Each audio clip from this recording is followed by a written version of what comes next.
Leeds is part of the Leeds City region. That's the largest economic area outside of London. It's a really important part of the whole of the UK's economy. We've had a number of near misses in Leeds where Leeds City Centre has come close to widespread flooding. It became clear that Leeds actually had quite a low standard of protection. We haven't had any formal flood defences in Leeds at all prior to this scheme. So this scheme is vital to protect the residents obviously, but the businesses and the economic heartland that is the city. The importance of this scheme is that we're going to be protecting 22,000 jobs, 500 businesses, 3,000 residential properties from the worst excesses of flooding along the river.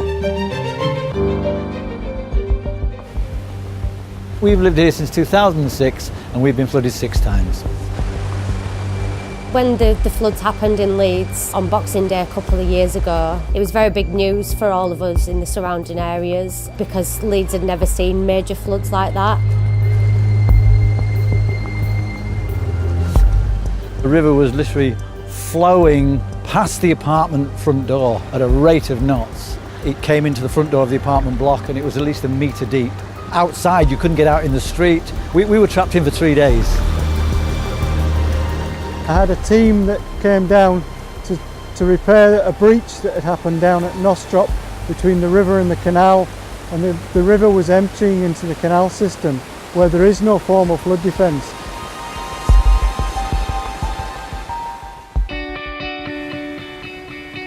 We've constructed 2 movable weirs, one at Nostrop, one here at Crown Point where we are, and we've provided 36 individual flood protection zones of the linear works up through the city centre.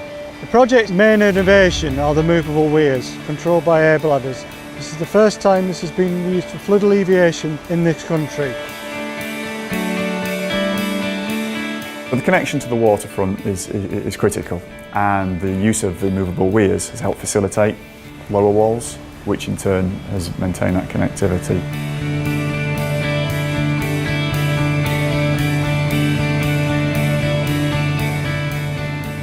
We're at Holbeck. This is the last leg of the flood defences. This area is going to be the South Bank regeneration area. It's up for development now. With the work we're doing, people are more likely to come in and develop this land.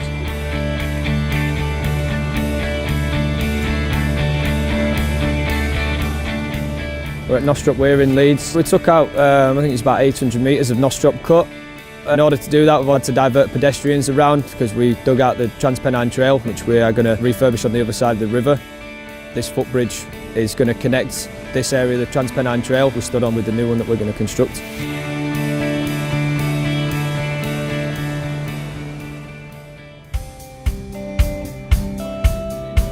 We've got a really strong one-team ethos on this project. We're all co-located into one project office. We understand that by helping each other and by working together, we will all get this job finished on time and on budget. We estimate that there's approximately 125,000 people either live or work within sight of this project every day. So there's an awful lot of stakeholders, an awful lot of careful management that's gone into looking after people. So many people witnessed the devastation of the floods that they recognise just how important it is to get this scheme up and running to give them maximum protection going forward. We used BIM models to produce animations that we could show residents and stakeholders how we were going to construct the works. They're finishing off the base. Once the lines of communication were sorted out, that really made things easier. That really made a difference, knowing who to talk to. The river and its environment matters to the people of Leeds, and I think the sensitivity with which that's been approached is really going to stand us in good stead going forward.